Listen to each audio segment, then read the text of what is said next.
고1 3월 학평 독서 지문 분석하도록 하겠습니다. 네, 이번 지문의 주제는 조선시대 통치 기조의 민본 사상과 관련한 정도전 이 정약용의 관점에 대해서 나와 있습니다. 그러면 첫 번째 문단을 함께 보도록 하겠습니다.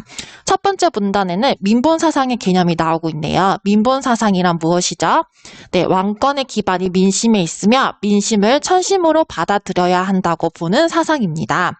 이러한 관점에서 군주와 백성을 바라본다면 군주는 백성의 모범이 되어야 하며 애민의 태도로 백성의 삶을 안정시키고 교화해야 하는 존재라고 할 수 있습니다. 또한 백성은 보살핌과 가르침을 받는 존재로서 통치에 순응해야 하는 존재라고 보았습니다. 두 번째 문단에서는 바로 군주와 관료 및 백성에 대한 정도전의 관점이 나옵니다. 네, 정도전은 군주나 관료가 지배자가 아니 바로 백성을 위해 일하는 봉사자일 때 바로 이들의 지위나 녹봉이 그 정당성이 확보된다고 보았습니다.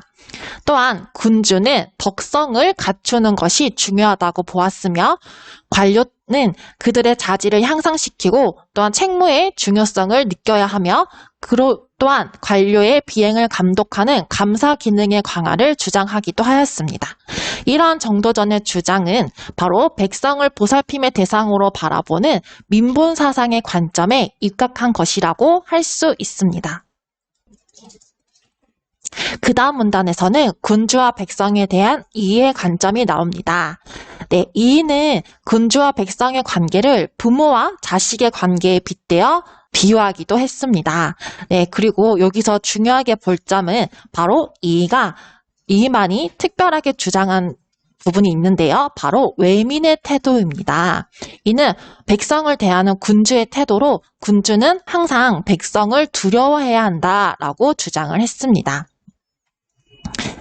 즉 정도전과의 동일한 점은 백성을 보살피고 교화해야 할 대상으로 여긴 것은 같지만 군주가 백성에 대한 두려움을 가지고 백성의 신망을 유지하기 위해 노력해야 한다는 것을 강조한 점에서는 차이가 있다고 할 수 있습니다. 그 다음은 군주와 백성에 대한 정약용의 관점입니다. 정약용은 환자나 극빈자 그리고 노인과 어린이 등 사회적 약자에 속하는 백성을 적극적으로 보호하는 것이 애민이라고 보았습니다. 또한 그는 아주 특별한 주장을 했는데요. 백성이 각자의 경제적 형편에 부합하는 역할을 수행해야 한다고 주장하면서 백성에 대한 기존의 관점과 차이를 드러내고 있습니다. 즉, 그는 가난한 백성인 소민은 교화를 따름으로써 그리고 부유한 백성인 대민은 생산수단을 제공하고 납세의 부담을 맡음으로써 통치 질서의 안정에 기여해야 한다고 주장했습니다. 이러한 조선시대 학자들의 주장은 바로 군주를 비롯한 통치 계층이 백성을 존중하는 정책을 펼치는 바탕이 되었습니다. 백성을 대상으로 한 교육제도, 그리고 관료의 행포를 견제하는 감찰제도, 그리고 민생 안정을 위한 조세 및 복지제도, 또한 백성의 민원을 수렴하는 소원제도 등 이러한 제도들은 바로 백성을 위한 정책이 구현된 사례라고 할 수 있습니다. 네, 여러분 지금까지 지문을 함께 살펴보았는데요. 지문은 잘 이해가 되었나요? 한 번 더 각 지문의 핵심 내용을 한번 살펴본다면 1문단에서는 이 글의 전체적인 흐름의 핵심이 되는 조선시대의 민본 사상에 대해서 언급하고 있었고 2문단에서는 이러한 민본 사상을 바탕으로 한 정도전의 군주와 관료 및 백성에 대한 관점이 나와 있었고 그 다음 문단에서는 군주와 백성에 대한 이해의 관점 그리고 그 다음 문단에서는 군주와 백성에 대한 정약용의 관점이 각각 소개되어 있었습니다. 네, 이렇게 여러 학자들이 나오는 지문에서는 각 학자들마다 어떠한 부분에서 특별하게 주장하고 있는지 각각의 차이점은 무엇인지를 생각하면서 지문을 본다면 보다 문제를 풀 때 도움이 될 것입니다. 그러면 문제를 풀어보도록 하겠습니다. 8번 문제 함께 풀어보도록 하겠습니다. 다음 보기 학생들의 대화에서 가가 주장한 내용으로 적절하지 않은 것은 고르는 문제인데요. 바로 이 가는 정약용입니다. 그렇다면 우리가 정약용의 관점에서 이 보기에 나와 있는 학생들의 내용이 맞는지 확인을 해봐야겠죠. 먼저 지연이를 보도록 하겠습니다.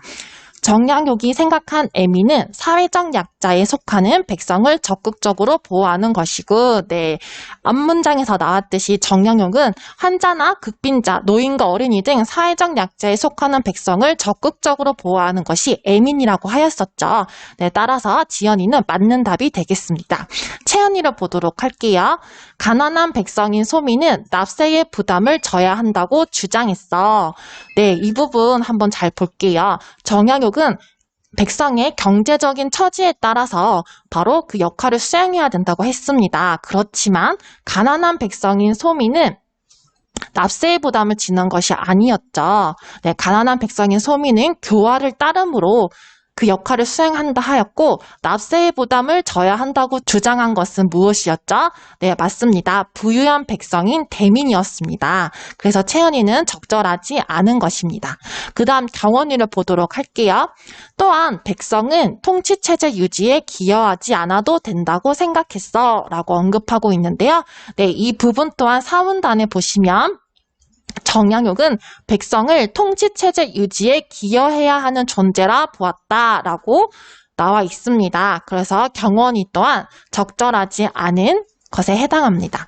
그 다음 마지막으로 서진이를 함께 보도록 하겠습니다.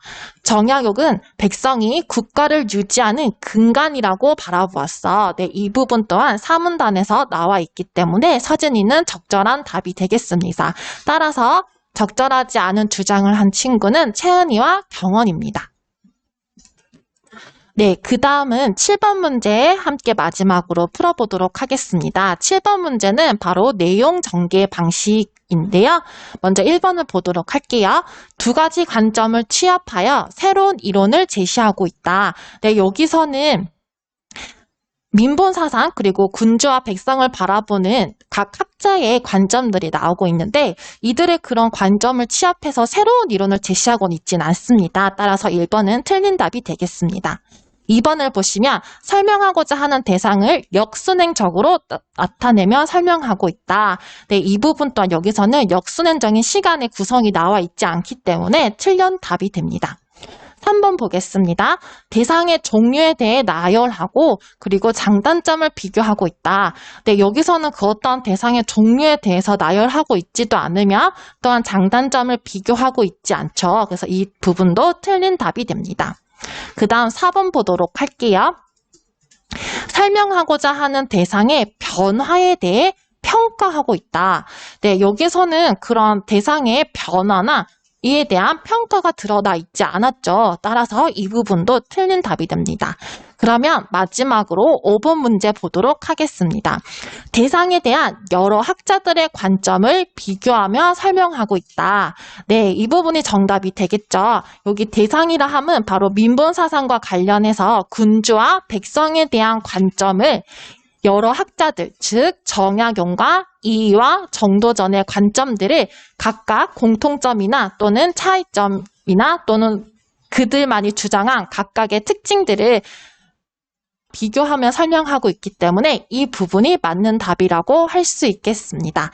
네, 그러면 여기까지 3월 학평 독서 지문 분석을 마치도록 하겠습니다.